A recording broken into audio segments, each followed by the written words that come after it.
এই যে যাদের গ্রেফতার করা হয়েছে তাদেরকে অবিলম্বে মুক্তি দিতে হবে।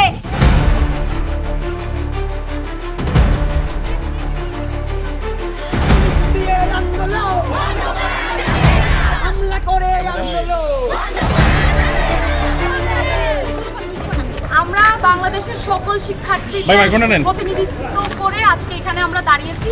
আমরা গতকালের কর্মসূচি অনুযায়ী আমরা আজকে প্রেস ক্লাবে এবং ঢাকা শহরের বিভিন্ন পয়েন্টে আমরা দাঁড়াতে চেয়েছি, আমাদের শিক্ষার্থীরা দাঁড়াতে চেয়েছে, কিন্তু সবগুলো জায়গায় পুলিশ বিজিবি নানানভাবে তাদের সকল প্লাটুন নিয়ে নানানভাবে তারা যেই জমায়েতের মাধ্যমে তারা সেখানের মধ্যে একত্রিত হয়েছে, সেখানে দেখা যাচ্ছে যে স্টুডেন্টের কয়েক গুণ বেশি পুলিশ হচ্ছে বিজেপি সেখানের মধ্যে অবস্থান নিয়েছে। এবং আমরা যে আমাদের প্রোগ্রাম আজকে করতে চেয়েছি, বাংলাদেশে যে সকল শিক্ষার্থীরা গত কয়েকদিনে আমাদের কোটা বৈষম্য বিরোধী আন্দোলনে মারা গিয়েছিল তাদের স্মরণে এবং আমাদের যে 9 দফা দাবি সেগুলোকে সামনে রেখে আমরা যে আন্দোলন চালিয়ে যেতে চেয়েছি, সেখানে তারা আমাদেরকে বাধা দিয়েছে। বাধ্য হয়ে আজকে আমরা এখানে এসে আমাদের দাঁড়াতে হয়েছে এবং আমাদের অনেকেই বিচ্ছিন্ন হয়ে গেছে আমাদের কাছ থেকে। এখানে অনেক শিক্ষার্থীরা আমাদের সাথে সমর্থন রয়েছে, কিন্তু তারা আমাদের সাথে এখানে এসে দাঁড়াতে পারেনি। হামলা করে আন্দোলন বন্ধ করা যাবে না, হামলা করে আন্দোলন বন্ধ করা যাবে না, লাঠি গুলি টিয়ার গ্যাস,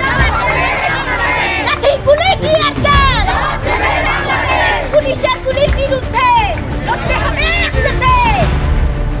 অবিলম্বে কারফিউ দিতে হবে, তাহার করতে হবে, অবিলম্বে কারফিউ, লড়াই লড়াই লড়াই চাই, লড়াই করে বাঁচতে চাই, লড়াই করে বাঁচতে চাই, লড়াই লড়াই লড়াই চাই, বাধা আসবে যেখানে, লড়াই হবে সেখানে, লড়াই হবে সেখানে, লড়াই হবে সেখানে। হামলা করে আন্দোলন বন্ধ করা যাবে না, অবরোধী আন্দোলন বন্ধ করা যাবে না। মেসগুলোতে গিয়ে গিয়ে সেখানে শিক্ষার্থীদের উপর আক্রমণ করা হচ্ছে, তাদেরকে নির্বিচারে ধরে নিয়ে যাওয়া হচ্ছে।